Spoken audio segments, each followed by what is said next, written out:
In this video, I'll show you how to connect Wix to Claude AI.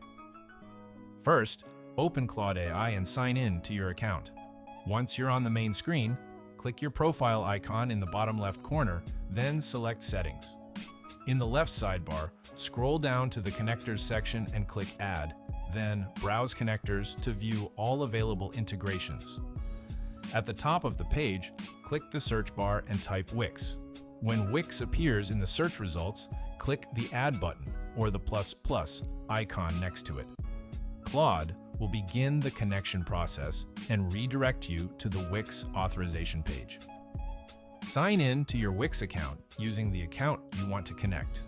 If you see any onboarding screens, simply follow the prompts or skip them if you prefer. After signing in, Wix will display a permissions page. Review the requested permissions, then click Allow to authorize the connection. Once the authorization is complete, you'll be redirected back to Claude AI.